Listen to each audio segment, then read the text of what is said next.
लिए।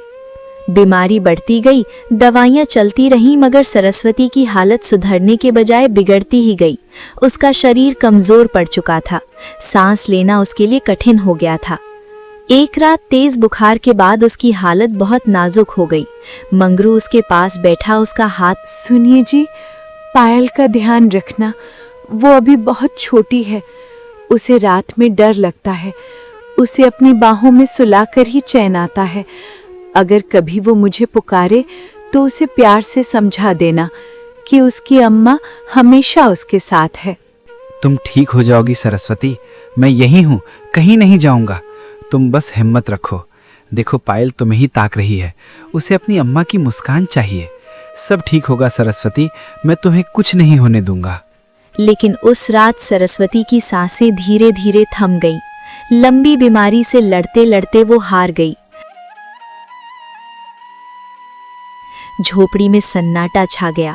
मंगरू की दुनिया उसी पल उजड़ गई। अब मंगरू अकेला था, एक बूढ़ी माँ और एक छोटी सी बेटी। गांव वाले कुछ दिन सहानुभूति जताते रहे, मगर धीरे धीरे सब अपनी जिंदगी में लौट गए। मंगरू ने आंसू पोंछे। मैं टूट नहीं सकता, मुझे पायल के लिए जीना है। अगर मैं ही हिम्मत हार गया तो उस नन्ही सी जान का सहारा कौन बनेगा। मेरी हर सांस अब उसके नाम है। उसके चेहरे की मुस्कान ही मेरी ताकत है। चाहे कितनी भी मुश्किल आए, मैं खुद को संभालूंगा, उसके लिए खड़ा रहूंगा।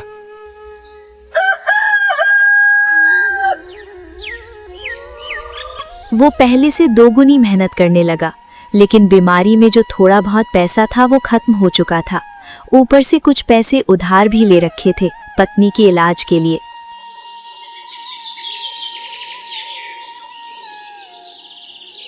बरसात में झोपड़ी की छत टपकने लगी।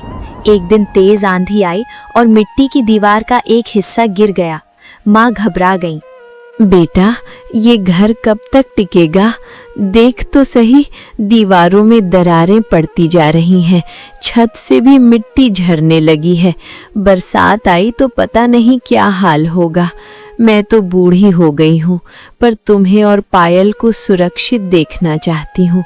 कब तक ये टूटी फूटी छत हमारा सहारा बनी रहेगी? सरस्वती की बीमारी के समय मंगरू ने गांव के साहूकार से पैसे उधार लिए थे। उस समय उसे कुछ समझ नहीं आया था, बस पत्नी को बचाना था। उसने हाथ जोड़कर कहा था, साहूकार जी, जितना चाहिए लिख लीजिए, बस मेरी सरस्वती को बचा लीजिए। मैं दिन रात मेहनत करूंगा, दोगुना काम करूंगा, पर उसकी सांसें नहीं रुकनी चाहिए।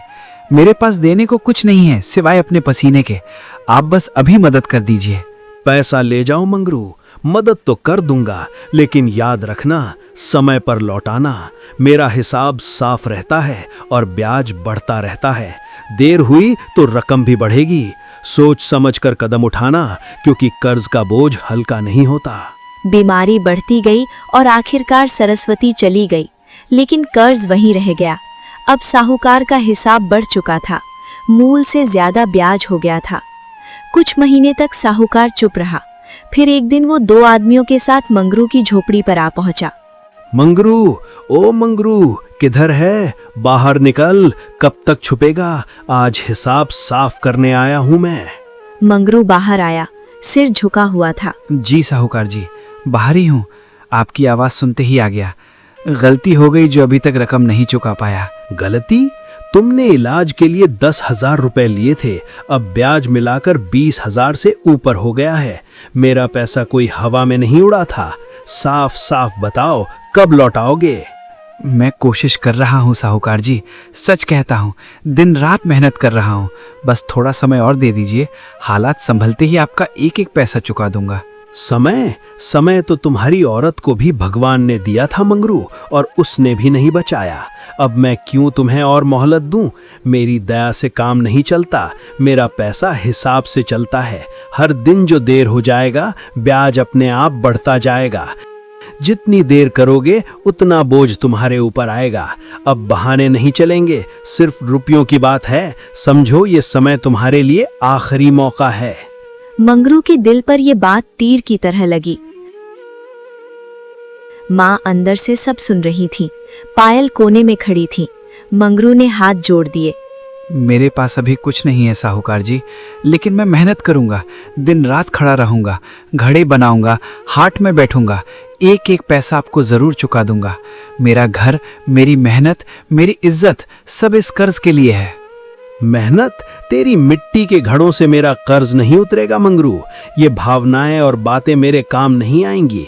अगर पैसे नहीं दे सकता तो इस झोपड़ी को अभी खाली कर दो, मैं और इंतजार नहीं करूंगा। और हाँ, याद रखो, समय बीतने पर ब्याज और बढ़ेगा। माँ कांपती हुई बाहर आई। साहूकार जी, ये हमारा आखिरी सहारा है। बस यही घर है जहां हमने अपने दुख सुख बांटे हैं।